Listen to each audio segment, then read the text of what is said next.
So Valentine's Day just happened. And if you're like me, you're on year 7 of being single. Now, there's many reasons to why this is true.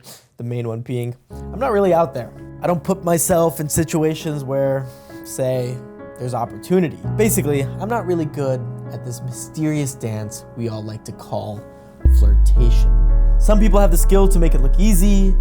For other people, it's not so easy. Those people often get rejected without knowing exactly why. Now, if you're one of the 50,000 people that have joined us since we uploaded our docuseries, How to Become More Attractive Scientifically, first of all, thank you. But second, you know that in episode 4, we had the pleasure of talking to Dr. Thomas Smithyman. Dr. T is a clinical psychologist who has studied social anxiety for the past 20 years and is even the author of this book, Dating Without Fear. I've been researching this stuff, both personally and through literature for decades. So when I sat down with him back in September, I realized that we had this whole conversation about flirting that I had to cut out for episode 4. But looking back on it, that conversation is really eye-opening. So tell me about yourself. Yeah, sorry. I guess I always thought that flirting was just about being confident and saying the right things. But it turns out that there's a whole science to it that goes way deeper than I even realized. So today, we're gonna go into Flirting 101, basically the what, how, and why we do this social dance as humans. But also, we go into Flirting 201, which is basically a model that came up during my conversation with Dr. T that proved to me what good flirting actually looks like. Dating today is harder than ever. From dating apps to ghosting, it's really important to nail down this face-to-face skill. I'll give you this. Thank you. Please take a seat. Oh, man. All right. Judges, are we ready? Yes. Ready. For test number 3, the ball is in your court. You have a date in front of you and 3 minutes. And your goal, to have a better 3-minute date than the other contestants. Good luck. In episode 4, I had our contestants go on a 3-minute blind date with our judges. And this moment right here is what sparked the conversation about flirting between myself and Dr. T. Hello, miss. What brings you here today? Just this, I guess. Well, thank you for coming on a date with me. I was really interested in you and getting to know you more. And with that, what is your name? Oh, my name's Beverly, but you can call me Bev. Bev, I love that. It's such a great name. Do you like wine? I love wine. Well, it's crazy because we got wine in front of us now. I know, should we cheers? Cheers, ready? 3, 2, 1. Chink. So I will say that, that's kind of cute, right? Like, this is flirtation. How would you define flirtation? So, if the real definition of like flirtation is, it's 2 parts. So one part is having basically attractive traits. Physical, personality. The second part is suggesting, hinting that you are interested in investing that into the other person. And that there's a mixed message there, right? You're not making it super obvious, but you have the person thinking, oh, maybe this person likes me. So it's a suggestion. So the first step is quite obvious. People flirt with those that they find attractive. And if you need help on how to become more attractive scientifically, well, guess what? On this channel, there's 2.5 hours of footage ready for you. But anyway, the second step is what I found quite fascinating. Flirtation is just suggesting you want more with someone, but in a masked way. In Dr. T's book, he further defines it as, flirtation allows us to show interest without being obvious or getting rejected. Flirtation gives you both plausible deniability.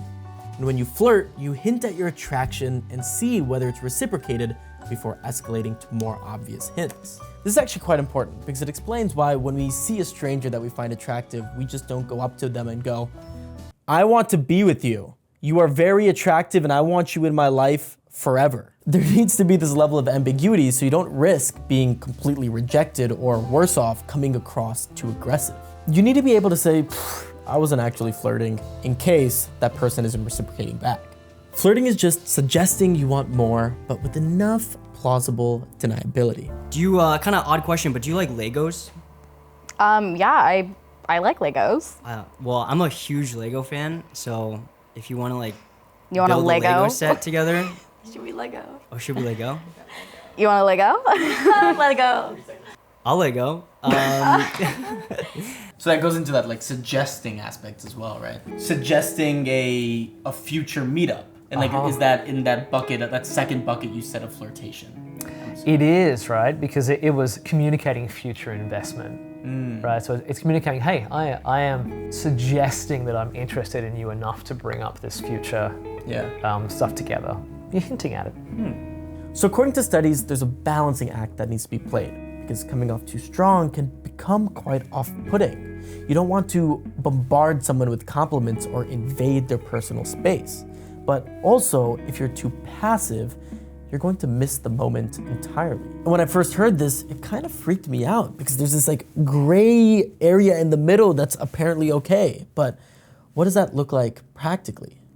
All right, how do I use this thing? Welcome. What's up? What is your name and what do you do? My name is Ken Chwatek, and I'm usually on the other side of the camera filming you. I'm ELISE and I'm Ken's girlfriend. First question. Do you think producer Ken over here is a good flirter? Oh, yes. On a scale of 1 to 10, how good of a flirt? Usually, I mean, it worked out. You got me. So I'd say usually a 10. Whoa!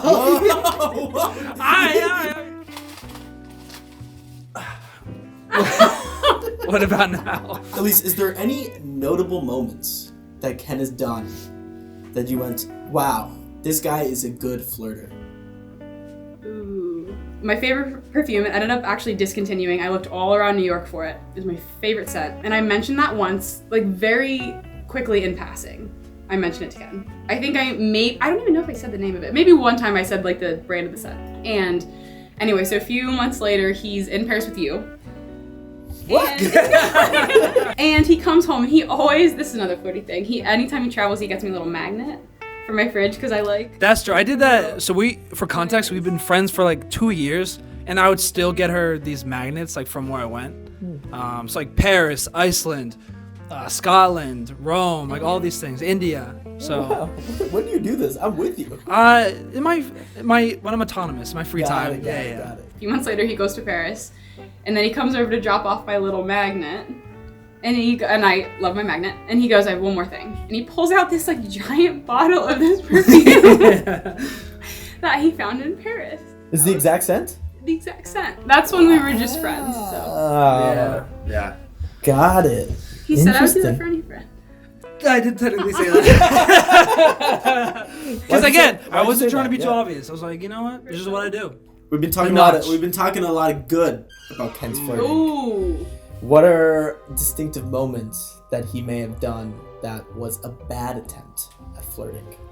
Distinctive moments. Yeah. So It's super hard. First of all, super hard. I think she's about to say something. It's like super difficult. Really gotta dig deep into the old memory. I think she's about to say something. She was ready. Yeah, she has to really think about it. Yeah.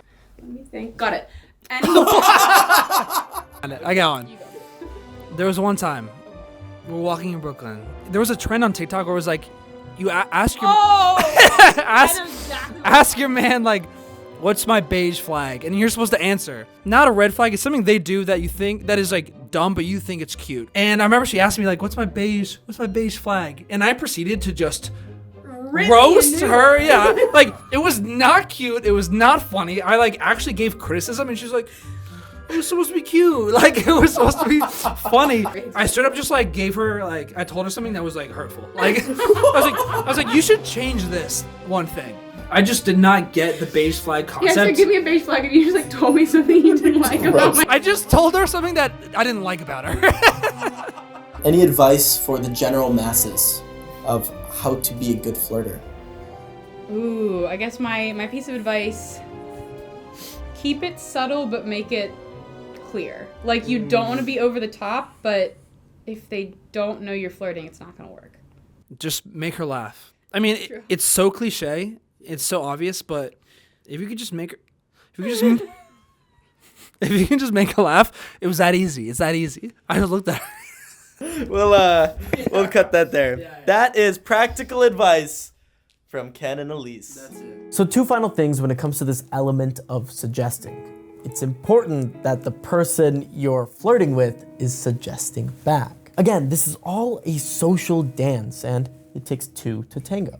Half the job is reading and recognizing if the person you're flirting with is sending back the same body language, which leads me to the second point, body language. So far, we've only been talking about flirtation verbally, but there's so much non-verbally that can be suggestive too. So studies show that if you lean in while listening, it shows that you're engaged. Or if you smile, it conveys warmth. Or even just a light touch makes someone aware that you're thinking about a potential future with them in mind. Anyways, we should probably order some food, no? Yeah, I know, I'm pretty Moorish. I do like that he's really buying the setup to this. No, are you vegetarian? Oh, goodness, no. Oh my God, I'm falling in love more and more. Oh my God, stop, Cole. And that was a very flirtatious giggle in response to his flirtatious comments. I think he's the only one so far who has done any flirtation, really. Yeah. Yeah, that was. So you don't think SHERVIN on his date? You mean, yeah, I mean, in the stage 1 flirtation is being nice and friendly. I didn't see like much difference between that and how he interacts with me. Maybe he's flirting with you. Yeah, maybe. Tell me about yourself. What's your name? I'm Alexis. Alexis, nice to meet you. My name is SHERVIN. Okay, SHERVIN. But I go by Steven at Starbucks. So, wait. That's hilarious, actually. I just picked up what you were throwing down. So, you got anything else?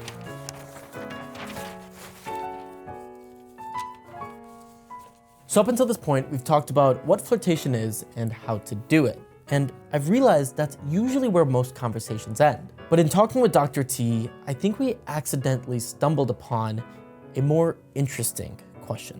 And that's how to flirt with someone well. I have a last name too. What about you? I do as well. Yeah? It's French. Some people find it hard to pronounce. I will say, if we had to be nitpicky right now, how many languages, what exact languages, how much do you know each, that's very detail oriented. We want to find depth, right? So want to reveal who we are. It gets a little bit deeper, them a little bit deeper. We don't want to be just like information, right? We want to get more like to kind of like emotional topics if we can. I feel like when people start to talk about how to flirt well, they focus on the pickup lines or how to break that initial conversation or touch barrier with someone. But that is such a small part to a much bigger answer.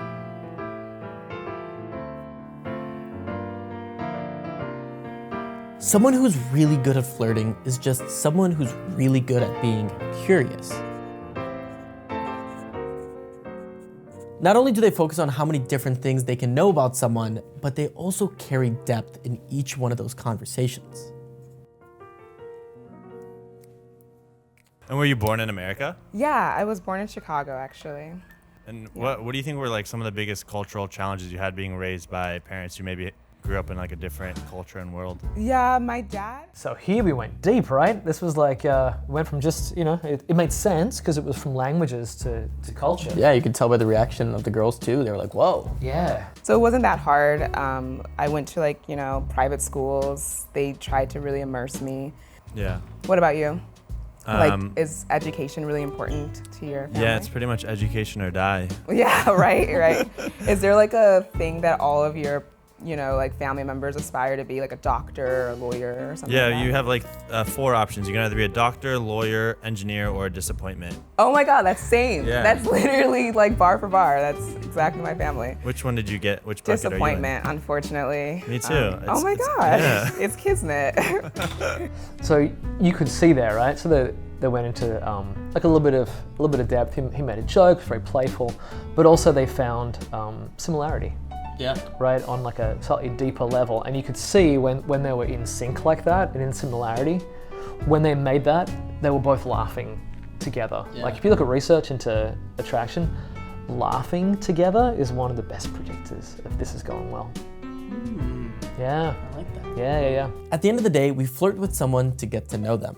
And yes, there's a lot of value in learning about someone on this level, but what makes a great partner over just anyone else is their curiosity. It's understanding someone on this axis. In episode 4, we discussed 3 traits that make someone attractive non-physically, and one of those traits was curiosity/presence. And it's something you know too, because think about it, there's not really a better feeling in this world than when you're saying something or telling a story and someone else is listening to you with their 100% intention. So, if you want to be a great flirt, then give that back. So you're from California, right? Yeah, I was born there. How was it moving here? When did you move here, actually? It was great. I like California and it has like really temperate weather, but I love the hustle and bustle and the chaos of New York. And Yeah. I moved here because of serendipity. Well, it was great hanging out with you. It's great hanging out with you too. Yeah. If you had to critique him in some way, what would you say? I actually have one in mind. I'm curious if you. Well, let's hear yours. No, you go first. No, come on, you can't be dropping these secrets. Let's Okay, fair. Up until the very end, I feel like he didn't say much about himself. Right, like up until she had to prompt, like if we look at the depth that each person went into the date, I think she talked and like got deeper. He kept asking questions, but I still feel like if I walked away from this interaction and be like, do I know Shervin all that much? I was going to say the same thing. And the reason I say that is actually because that's something I've been called out for in a previous relationship. I think it's like, it's one of those things where like I never do like talking about myself. Like I almost like overcorrect a problem of like, maybe I'm not present and curious enough, and I've been called out for, maybe it's like just a defense tactic. It's like, oh, when conversation slows down, like I think it's really easy for me to be like, let me just hear more about you. Yeah. When maybe that is an overcorrection at times. Sometimes I'll refer to like self-disclosure, meaning how much you talk about yourself, as being like the engine of connection. Yeah. And so if you stop self-disclosing or you don't self-disclose very much, you basically kind of put in the brakes on the connection, so people just don't feel as close to you. That's big. Yeah. I think that's really big. I began this video by describing flirtation as this dance, and it really is. And I think I find this topic interesting because it's something that requires 2 people and the dynamic between them. There's an element of unknown when it comes to flirting, and that's really exciting. From learning how to suggest with plausible deniability or learning the depths of someone, flirting, just like anything else, is a skill and takes practice. So, from the wise mind of a 10 out of 10 flirter, producer Ken. This took decades of work and practice and yeah, the long game. I've missed more shots than the beginner's even taken, you know? It's like one of the, just kidding. That makes it sound like I'm flirting all the time. Let me actually retract that.